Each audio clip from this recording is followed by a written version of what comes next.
Welcome back, everybody, to We Are TPM with myself, Kyle Teixeira, sitting again next to John Teixeira. This week, we are back to discuss why not do it myself. So if you have any questions about, that or anything else we discuss on this podcast, give us a call, 817-818-9039. Shoot us an email at showmethemoney@wearetpm.com. Let's get into it. Why not do it myself? Did you get a frog in your voice there, right there? I don't know. A little bit. What are we applying this question to? Why not do it yourself? So Myself.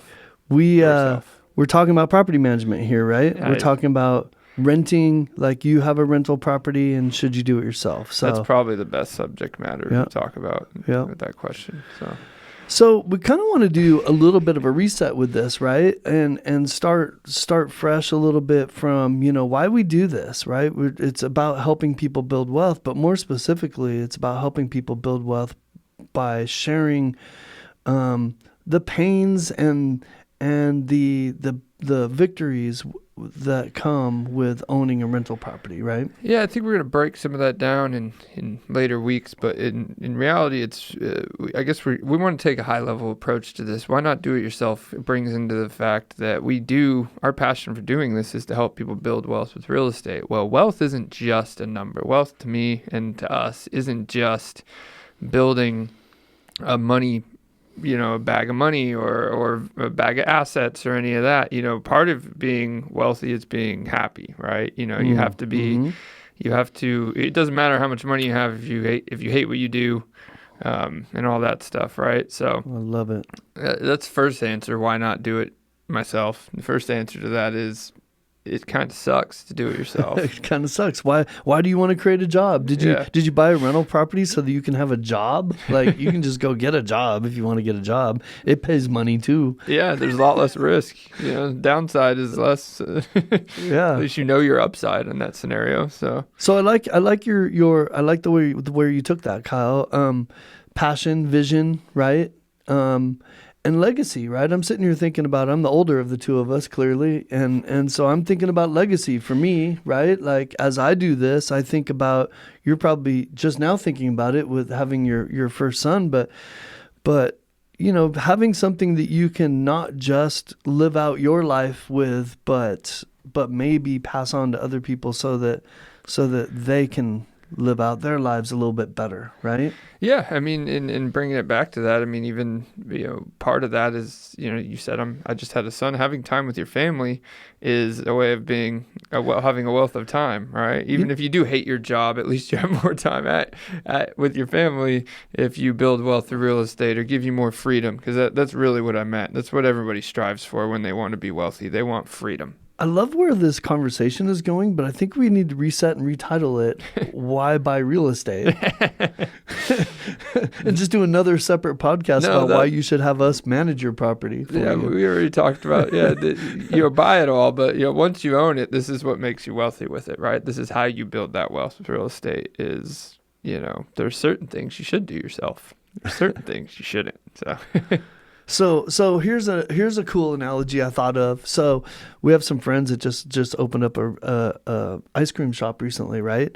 So one of the things we'd like to talk about and try to remind our clients is what we do using our processes and our systems, which we can get into in later podcasts, is we create security and certainty, right? That's what people really want when they open a business, especially when they buy a rental property, right? They're looking for that security and that to know what's going to happen. And you and I have that more than anybody else, right? Even the person that has, especially the person that has one, but even the person that has 10, right? It's not till they have several that they really create that, okay, now I know how this is going to go. I know what's going to happen. I have some certainty in my decision making.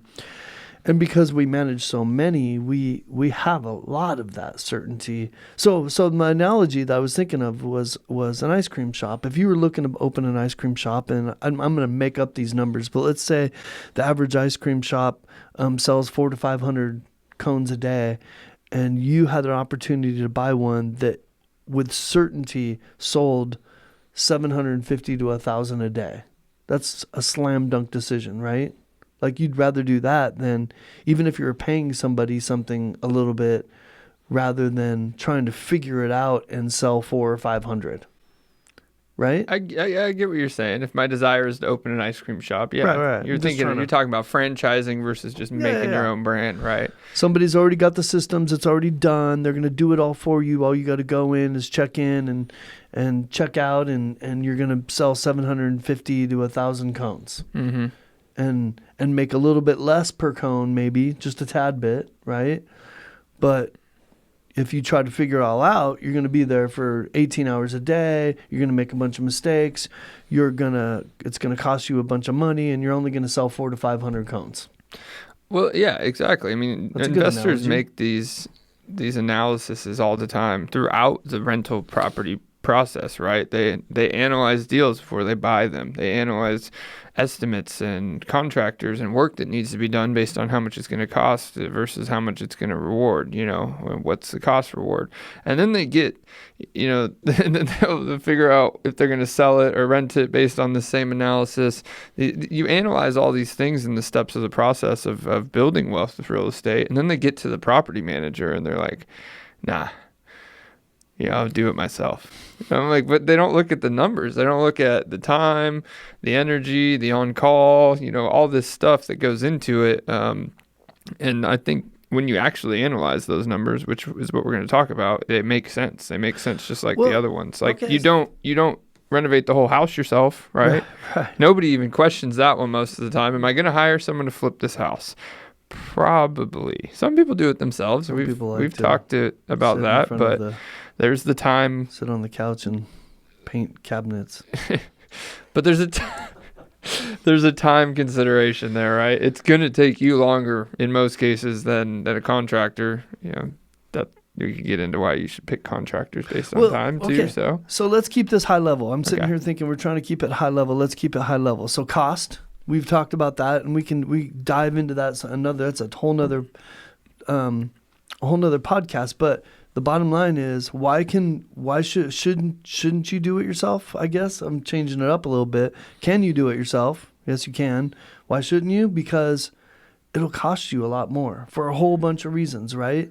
Like you just mentioned, turnover, screening, collection processes. Eviction processes, all of those things cost you. The person who doesn't have systems and processes in place costs them way more money. How many times have we taken over properties that somebody gave to us and said, I just spent 5 months not getting rent? Very many times. And you just shake your head and you go, you should never get 5 months in. Well, even if you have 10 properties and one of them sits vacant for 5 months, that is more money than what you'd pay a property manager to manage all 10. Yeah. In lost rent. We have past podcasts about vacancy rate that goes into a lot of this, and so. But okay, so cost. What else? Peace of mind. We talked a little bit about freedom and so forth, but how about just peace of mind and security? That's what we're talking about, right? Yeah, convenience. Yeah, like knowing that you're going to get a certain something out of it. And you're not having to put all the effort into it, right? Like nobody should buy a piece of property and make it a job. It should be a business. If you're going to open the ice cream shop, hire somebody that knows how to run an ice cream shop to run it for you. Yeah, so cost, convenience, I'd argue liability. Liability is one, are you going to protect yourself from liability by doing it yourself with an LLC and pay those business costs and file on them every year? And how's that compared to a property manager that'll just protect your liability that way?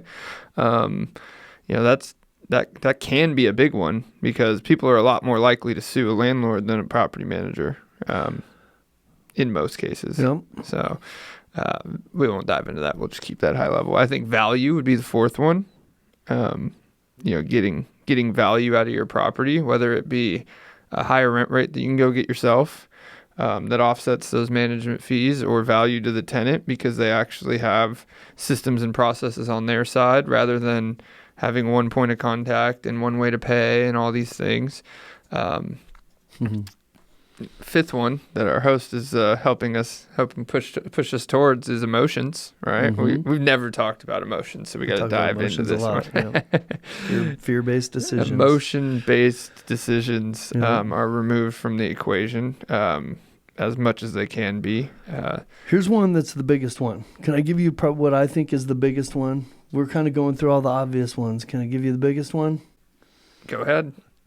How about your ability to expand your business? There you go. Growth.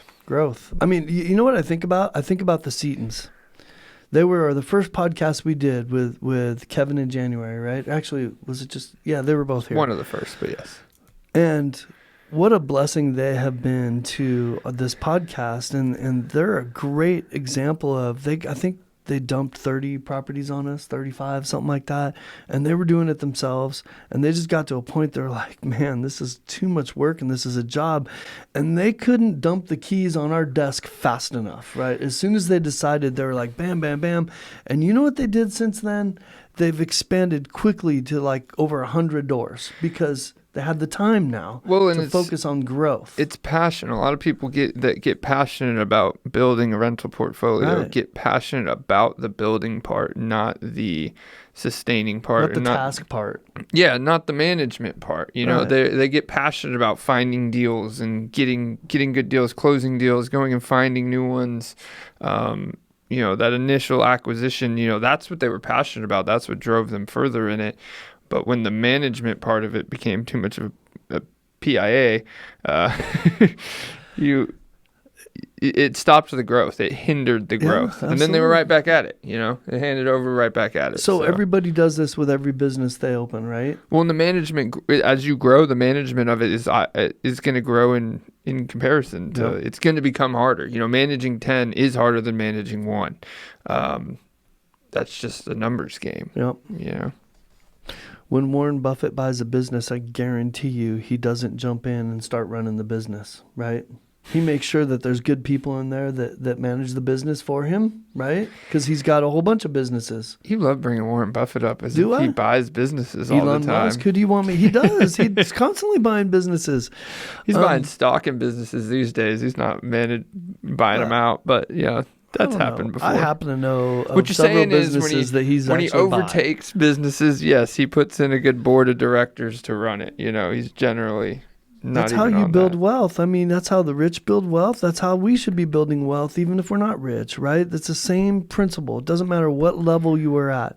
And if you're buying your first rental property and you're trying to manage it, you're making a whole bunch of mistakes for a whole bunch of reasons that we've described here, right? And one of the biggest ones is that you cannot expand your business to the second property now. I think it is the biggest one because it's why not do it yourself? Because there's you need to focus on things that you should be doing yourself, right? Like your property manager, in most cases, unless you instruct them or use in this way, it's just for the sake of this argument, let's say that they don't do it. They are not going to grow your rental portfolio for you. That is something you should be doing yourself.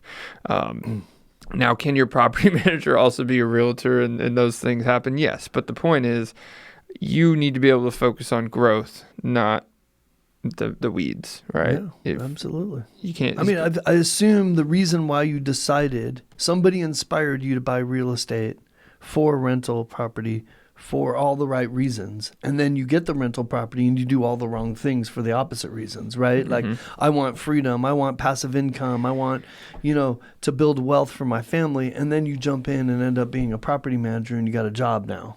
That's no fun. Why would you do that? Well, and the same goes for the accidental landlord or the person who has no intention of growing the rental portfolio. They just ended up with one. Why not do it yourself? Because again, you were accidental. It's not why. You're not going to do the best you could for that asset. And if you want it to be convenient and not a headache, and then that leads to emotional decisions and probably ultimately dumping it when something goes wrong or you have to figure out how to evict a tenant, that's why you don't do it yourself. Yeah, there's just so many pain points along the road, isn't there? Yeah, and people find people who do it themselves, and then you ask what's the worst thing that's ever happened in this experience, and sometimes there's lucky ones who got a tenant, they lived there for 10 years, they paid their rent every month, they did their own repairs, blah blah blah. Okay, that's a cool argument, but it's rare and it's unlikely. But you and I could look and evaluate that situation and still find leaks in what they did. Like, we could still find things that were done wrong and cost them money, even with the good experience. Remember, we did that one podcast about how you can do this wrong and still win, right? Yeah, or they forgot to keep the rent up to market value, and Right. you gave all of your value away to They this other stayed there tenant. for 10 years because you didn't raise my rent, and I'm still paying $800 And is a that month. story really over, right? Because a lot of people who speak that way, they did it themselves and they said it was the best experience ever. That tenant still lives there. And then I ask them 2 years later and it's like, oh no, they trashed it. They cost me 50 grand in repairs. It was horrible. I never should have done it myself. Or did they get to the finish line and sell it for a huge profit and keep it up to rent? I'm sure those scenarios exist, but they didn't exist from absolutely no work. You did not get that perfect scenario and all those things that fall into place just by pure luck, and maybe there's 1 in a million people who do, and sure. Okay. Well, you can find that in anything, but we're talking about the general example. Yeah. So one of the reasons why we talk about this, I'm just sitting here thinking about a conversation we had with one of our coaches, right, Kyle, and some statistics that he shared with us. And I don't know what the statistic is in our marketplace specifically. I thought it was a lot lower than this actually, but he shared with us that 30% of the rental homes this might be because of institutional buying recently, but 30% of the rental homes in America are professionally managed. That means 7 out of 10 people don't have a property manager because they either don't know what property managers do, they're not aware that they exist. We have Zillow and all this stuff that makes it so easy for people to do things on their own. Again, doesn't make it easy for them to make the right decisions, but it makes it easy for them to try, right? And in Australia, he said he pointed out that 80% are managed by a property manager. That's a huge difference from one culture to another. Like one culture doesn't even consider property management 7 out of 10 times, and another culture won't even have a rental property without a property manager. That's a huge shift in perception, right? it is, and it could have something to do with the expertise in the areas. I also know that 90% of Australia is on the coasts, right? And maybe coastal property or stuff in those. Australia's a pretty big country. They got a lot of inland. Huge. I'm not sure that that's true. 90% of the population's on the coast somewhere, and I imagine that's where the houses are as well, if that's where the population is. But I don't know. Maybe it's just normal people don't know how to deal with kangaroos trashing your unit. It is an interesting stat though. It's a norm though. I think it's perception. I think it's just perception is all it is. I mean, they have somehow created the perception that property management is necessary, right? They've done a good job of communicating that. And the culture as a whole has accepted that is the way to go so that they can build more wealth and make more money. Well, and it probably speaks to what we talk about a lot on this podcast about how a good property manager makes you more money. All of these why not do it yourself things we've talked about could all apply to a bad property manager. So, and there are a lot out there that aren't good and are going to cause a lot of these same problems. And that's why, vetting and all that stuff's good. So, I think it's a mix, but, if you're in Australia, why not do it yourself? It's because 80% of people don't. So why are you going to be that 20, right? Well, and the stats we saw also showed that the 70% that do it themselves on average make less in rent. You know what? I wouldn't want to compete against me. Right? No. Would you? No. Would you want to compete against us? I would not. And the landlords who, lease this stuff on Zillow for after 2-3 months of it being live, that it's a time consideration, time and money. A good property manager has a fee, and whatever that fee is will be made up through their expertise, their processes, and their services, right? They will more than make up that fee. They should make you probably 5 times more than their fee in the overall, through the saving of expenses, through rentals, through vacancy days. I mean, all the things we've talked about. Their collection process should save you tons, right? Should It's save true. you tons It's more. like Gary Vee says, right? You either got time or you got money. Mm-hmm. You're gonna spend one of them. You're gonna spend one of them. So, Yep. And you only have so much of both. They both and what do end. you want to spend your time doing it? If you want to spend more, because you're gonna spend more time than you probably would spend money. So, what's your hourly rate is as you're doing it yourself, property manager? What's your hourly rate? What's your hourly rate? See if that helps you. You know. So I like to use this term on how people like to trip over dollars to get to pennies, right? I think it was trip over cents get to dollars. No, dollars get They to trip cents. over dollars to get to pennies. I Yeah. said it right. Yeah, you got it. Goodness gracious. All right, so we're going to dive into some of these topics here in the next couple of weeks. But for now, I think the why don't you do it yourself question, or why not do it myself question is really just don't, you know. Yeah, I mean, I would never advise anybody to do it themselves. I would advise everybody to find a property manager. And I'm talking to people in all kinds of markets that we don't service, right? I don't care what market you're in. I'm not saying that because I want my phone to ring. My phone will ring if I deserve my phone to ring, right? What I'm telling you is no matter where you are, if you have a rental property, you should get out of it, put the hammer down, back away, and go spend time finding a great manager. And if you find one that sucks, then fire them and go find another good one, and don't give up on the process, but do it right. And when use that time to grow it, really, you know, why not do it myself so that I have more time to grow it? Yeah.